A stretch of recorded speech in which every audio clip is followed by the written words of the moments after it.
بسم الله الرحمن الرحيم وصلى الله وسلم وبارك على سيدنا Mohammed. Chers étudiants, dans cette deuxième partie du cours, on a vu dans la première partie donc l'immunologie générale, on a vu les principes de l'immunologie, on a vu donc toutes les cellules qui participent dans l'immunité, on a vu tous les organes qui participent dans l'immunité, on a vu également les cytokines, les substances qui participent dans l'immunité, on a vu également donc les interactions entre ces cellules, entre ces substances.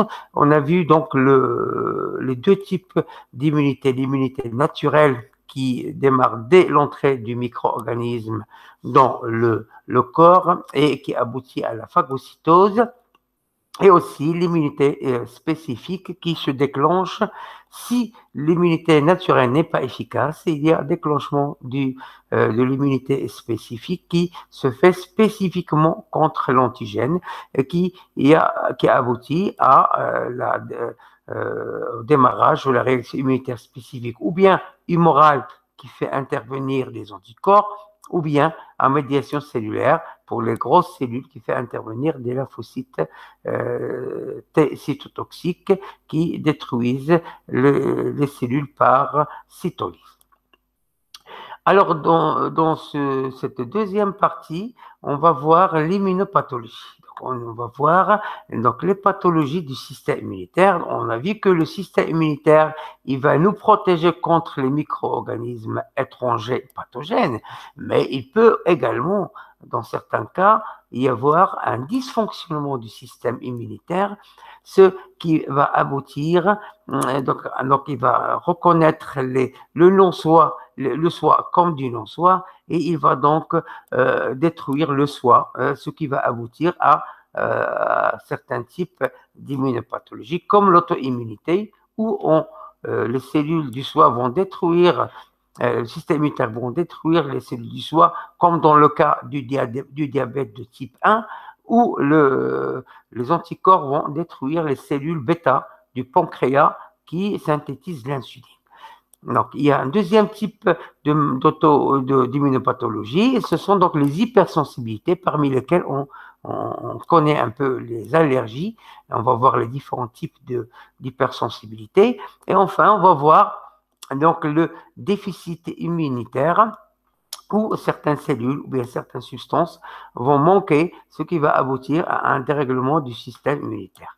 Alors, ces maladies résultent d'une erreur du système immunitaire qui conduit à l'attaque des cellules du soi par les cellules de l'immunité. Alors, toutefois, il existe des mécanismes de l'organisme pour éviter ces incidents. Donc, pour éviter ces incidents, il y a le mécanisme de ce qu'on appelle la tolérance immunologique. Alors, cette tolérance immunologique, c'est un mécanisme, on va le voir par la suite, où notre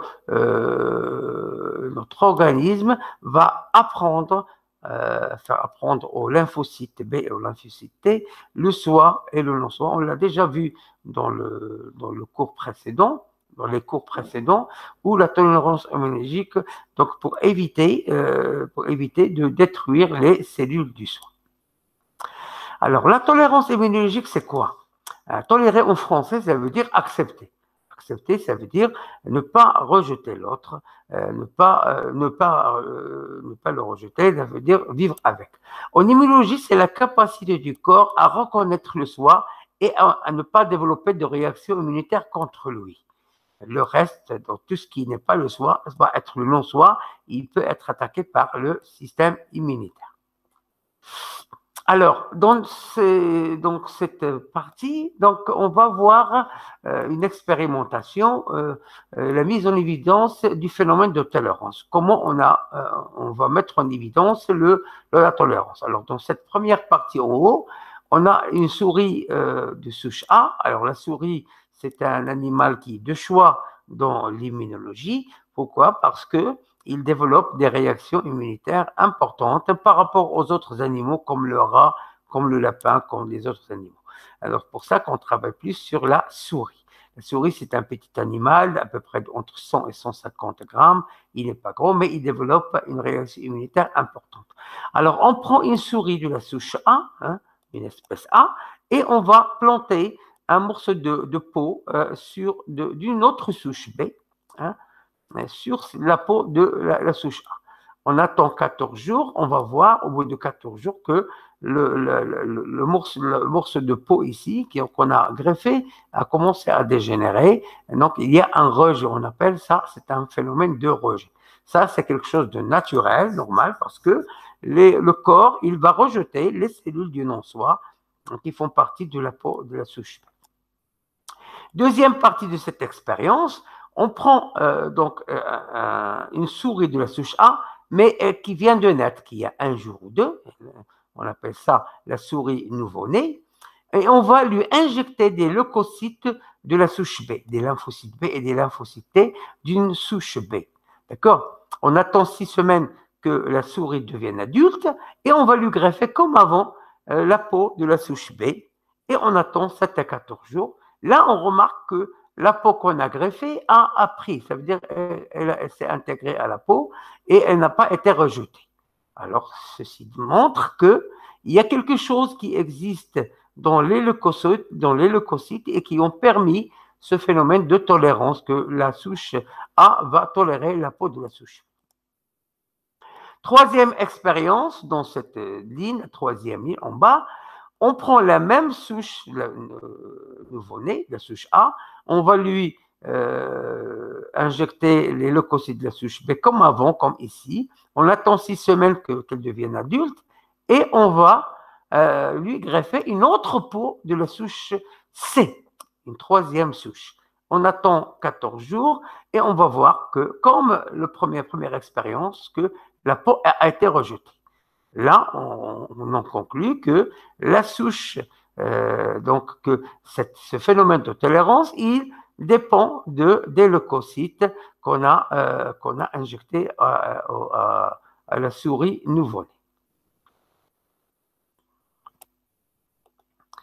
Alors, donc résumons ce qu'on a dit. La première expérience, à une souche A de souris adulte, un greffon d'une souche B, on greffe une peau de souche B. Après 7 à 14 jours, on remarque qu'il y a un rejet de greffon.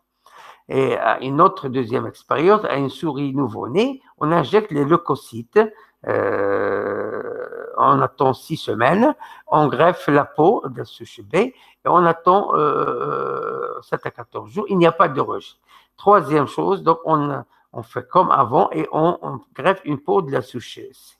Alors, qu'est-ce qu'on en conclut? On en conclut que le concept de la tolérance est immunologiquement spécifique. Donc, vous voyez, il y a une distinction entre la souche A, la souche B et la souche C. D'accord? Donc, elle est immunologiquement spécifique. Cette tolérance, elle dépend de l'antigène. D'accord? D'une part, elle dépend des lymphocytes. Vous voyez, quand on injectait des lymphocytes de la souche B, on peut accepter la peau de la souche B. Donc, cette tolérance, elle dépend également des lymphocytes. D'accord? Alors, la tolérance est un état physiologique également qui est acquis. Vous voyez, donc, quand on injecte les lymphocytes de la souche B, on devient tolérant envers le tissu de la souche B. Donc, c'est un état qui est acquis, qui est un état qui est qu'on l'acquiert, on n'en est pas avec, c'est pas inné, mais on l'acquiert avec le temps. Si on injecte les lymphocytes, on va avoir une tolérance contre cette de la souche C. D'accord? Alors, donc la tolérance au soin dépend de la lymphopoèse, des lymphocytes T et des lymphocytes B.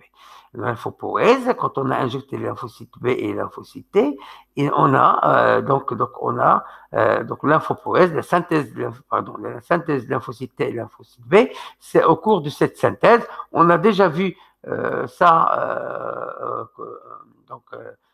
lors des premiers cours ou pendant la synthèse des lymphocytes B et des lymphocytes T, pendant la maturation dans la moelle osseuse ou bien dans le thymus, il y a l'acquisition de ce principe, de ce concept de tolérance. Et la tolérance aux antigènes étrangers peut exister également. Donc, normalement, cette tolérance, elle est pour le soi, hein. Ça veut dire qu'on va tolérer les cellules du soi, mais on peut tolérer également certaines antigènes du non-soi, comme par exemple les microbes de la flore intestinale. Alors, les microbes de la flore intestinale, qui normalement ne font pas partie du soi, mais on peut le tolérer. Vous savez, donc la flore intestinale, ce sont donc des micro-organismes qui existent dans nos intestins et qui sont très nombreux, ce sont donc des dizaines de milliards, et leur poids, il est supérieur à 2 kilos par personne, donc vous voyez, c'est énorme. Leur rôle principal, c'est synthétiser les enzymes de digestion. Ils synthétisent plus de 99% des enzymes de digestion et ils participent dans la défense physique et chimique contre les pathogènes qui sont dangereux étrangers, d'accord? Et ils participent également dans notre immunité d'une façon ou d'une autre. Ils participent au développement de notre système immunitaire. Alors, on a dit donc que la tolérance est dépendante des antigènes, bien sûr. Donc, la réponse immunitaire normale, vous avez donc un lymphocyte qui va reconnaître spécifiquement un antigène immunogénique. Hein, il va se lier spécifiquement dessus par son récepteur de façon directe ou par l'intermédiaire d'une cellule présentatrice d'antigènes. Hein, il va se fixer dessus et il va aboutir à une multiplication, une prolifération des cellules, donc des lymphocytes, ce qui va donc démarrer la réaction immunitaire spécifique qui va aboutir à la synthèse des anticorps. Alors, le phénomène de la tolérance, contrairement à ce qu'on a vu ici, hein, donc le lymphocyte, il va reconnaître un antigène tolérogénique, donc un antigène contre lequel, normalement, on ne doit pas développer de réaction immunitaire. Il va se fixer dessus, donc c'est la première liaison, mais ça va aboutir ça ne va pas aboutir à une prolifération et une différenciation, mais ça va aboutir ou bien à une anergie, absence de réaction immunitaire. Donc, c'est ce qu'on a vu, l'absence de signaux de co-stimulation, ce qui va aboutir à une anergie, ou bien à la mort cellulaire par apoptose, par déclenchement de systèmes qui vont détruire le lymphocyte. Alors, il existe des antigènes qui sont immunogéniques, qui peuvent induire une réaction immunitaire spécifique, comme dans ce cas-là. Il existe des antigènes non immunogéniques, ça veut dire tolérogéniques, qui n'induisent pas de réaction immunitaire spécifique. Alors, deuxième chose, donc la tolérance, il existe deux types de tolérance. Différents types de tolérance. On a deux types de tolérance. Il y a la tolérance centrale qui se produit dans les organes lymphoïdes centraux et la tolérance périphérique qui se produit dans les organes lymphoïdes périphériques. La tolérance centrale se fait dans la moelle osseuse et le thymus, on en a déjà parlé, hein, et la tolérance périphérique se produit dans les organes lymphoïdes périphériques, les ganglions lymphatiques et la rate.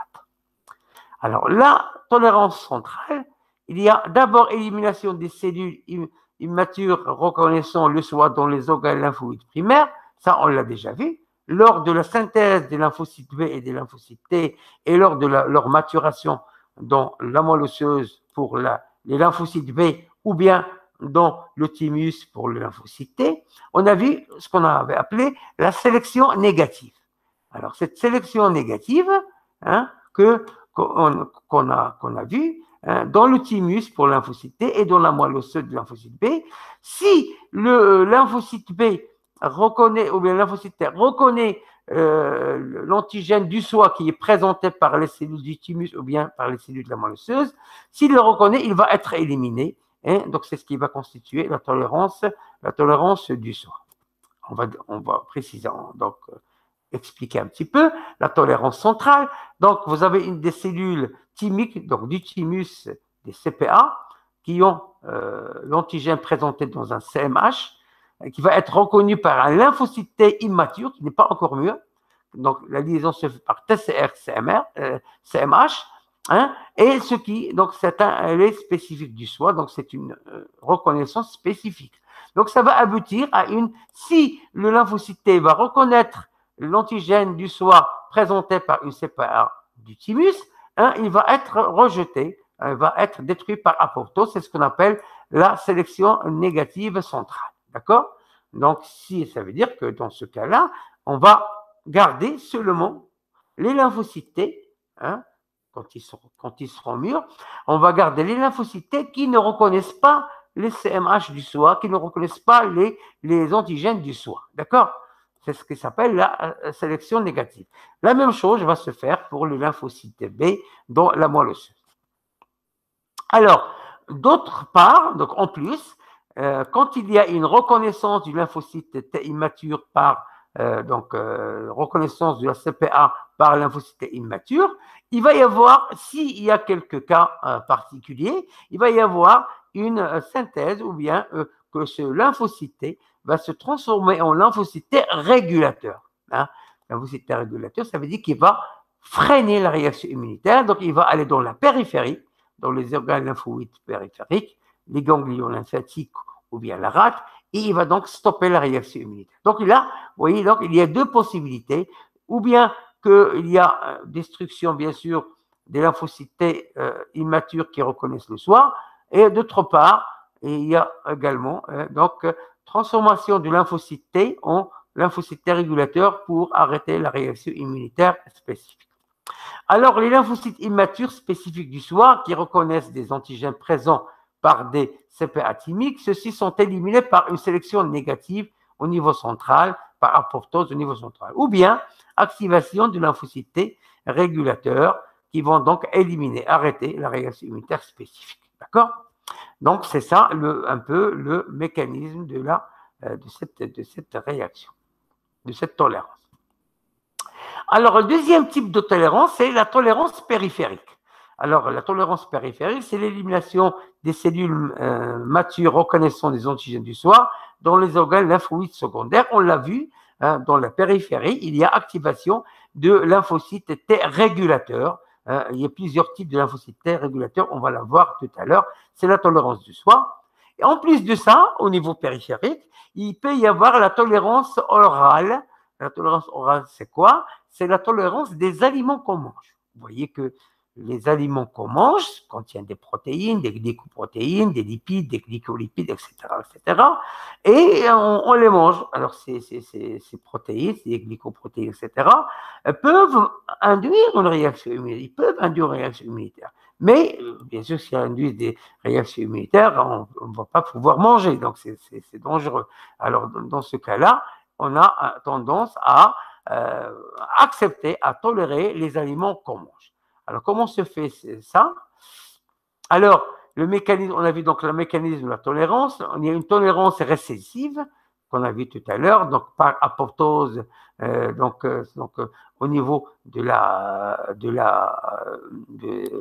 donc au niveau central. Il peut même y avoir une mort cellulaire lors de la reconnaissance de lymphocyte T ou bien de lymphocyte B par des co-stimulants qui s'appellent le FAS-L. D'accord?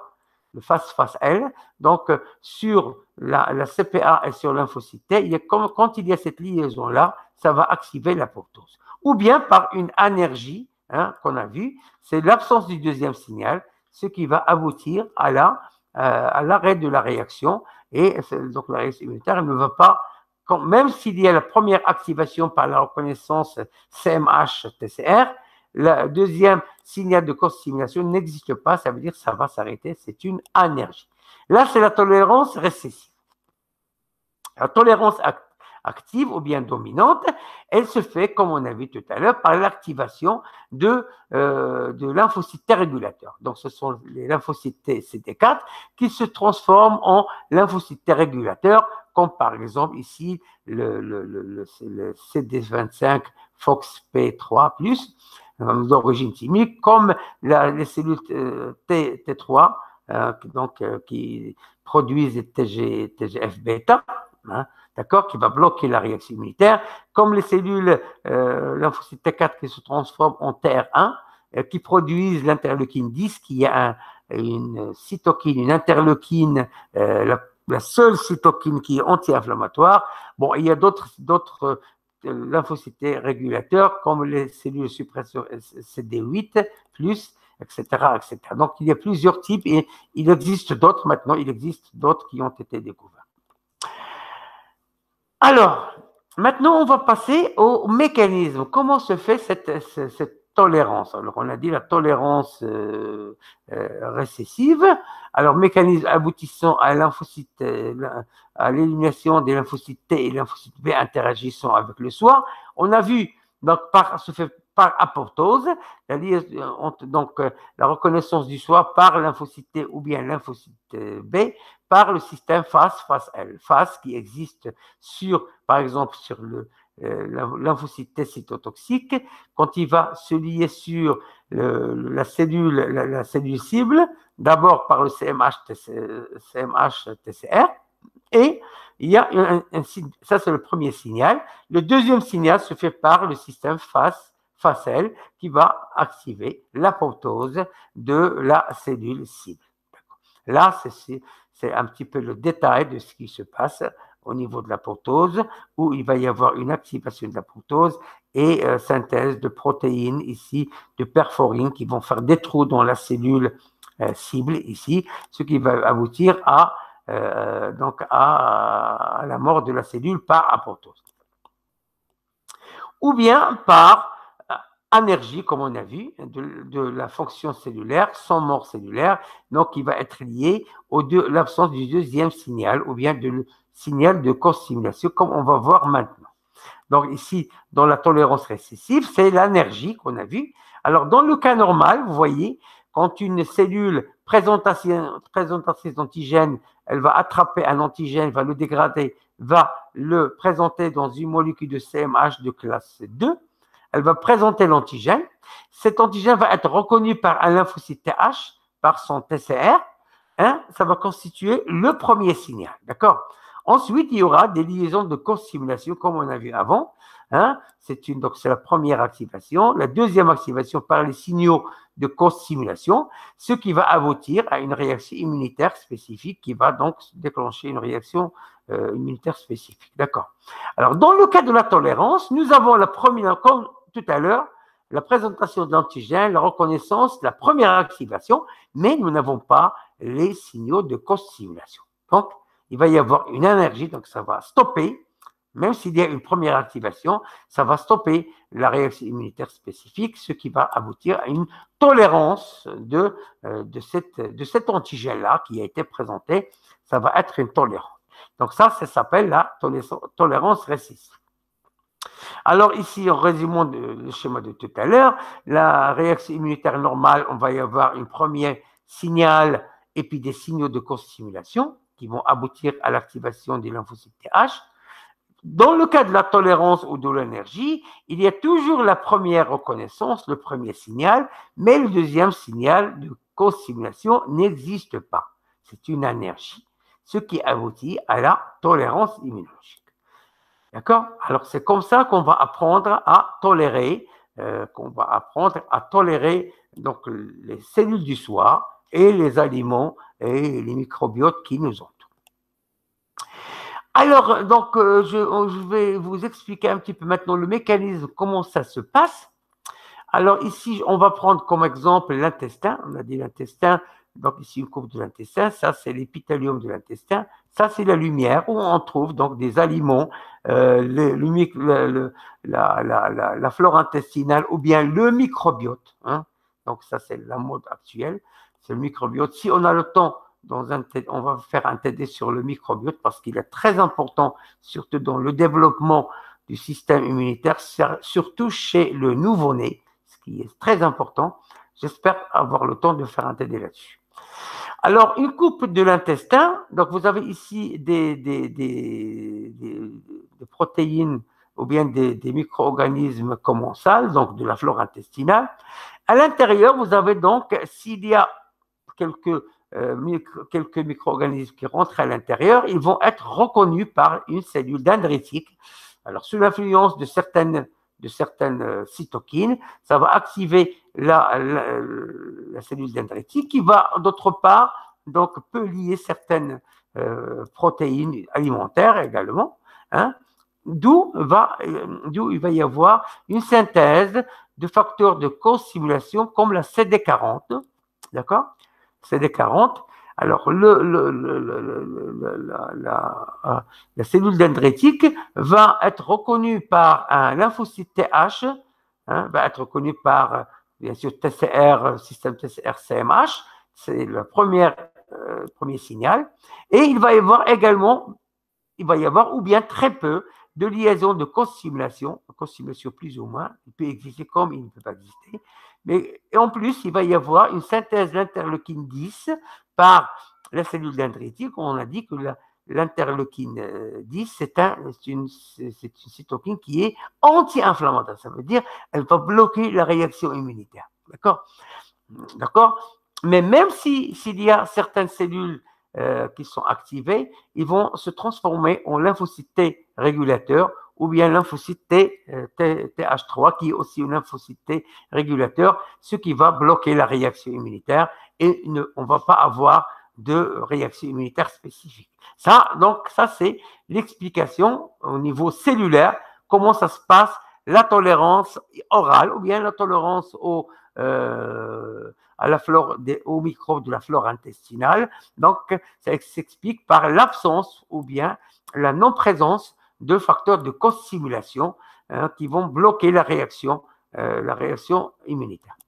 Dans le cas d'une réaction immunitaire normale, d'une réponse normale, dans le cas où de microbes pathogènes ou bien qui rentrent à l'intérieur, qui vont être reconnus comme tout à l'heure par les cellules dendritiques, en plus certains récepteurs qui peuvent reconnaître ces antigènes pathogènes, il va y avoir synthèse de un très grand nombre de facteurs de co-stimulation de CD40, par exemple. Vous voyez, un très grand nombre de ces facteurs-là.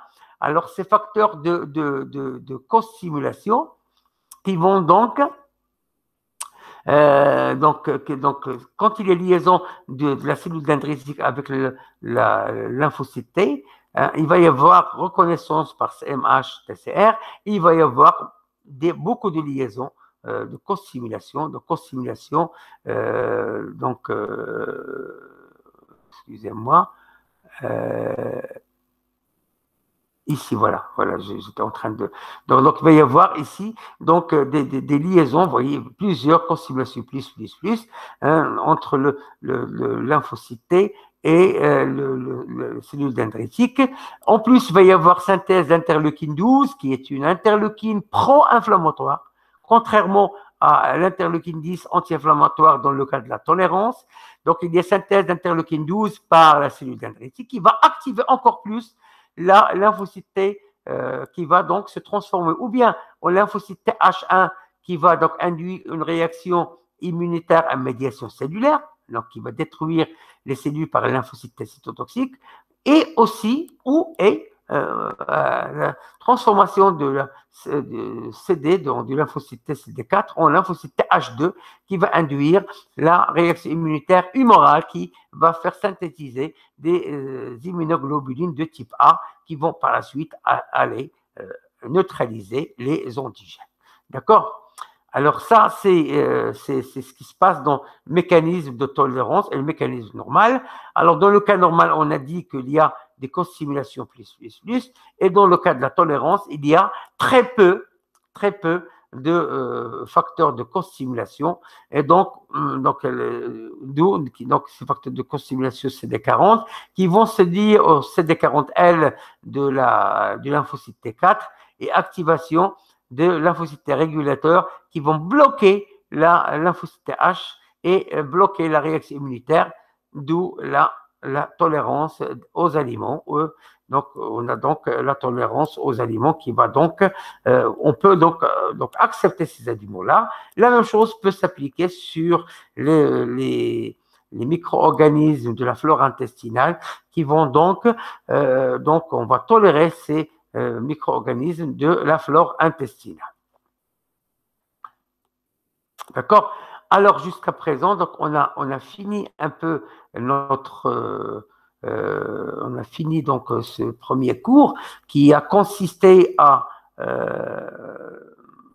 introduire ce que c'est que l'immunopathologie, donc, et à voir la base de l'immunopathologie ou bien de l'immunité qui est la tolérance immunologique, qui est un thème, un concept ou bien un principe qui est très important pour continuer et pour comprendre l'immunopathologie. Cette tolérance, c'est elle qui va permettre aux cellules, du système immunitaire de reconnaître les cellules du soi et ne pas développer de réaction immunitaire spécifique, et à, bien sûr, les cellules du non-soi, il faut développer une réaction immunitaire spécifique contre ces cellules pour développer une réaction immunitaire et arrêter ces cellules. Alors, j'espère que j'étais bien clair. Si vous n'avez pas compris quelque chose, vous pouvez revoir la vidéo. Et si vous avez des questions, vous pouvez m'appeler ou vous pouvez m'envoyer des messages.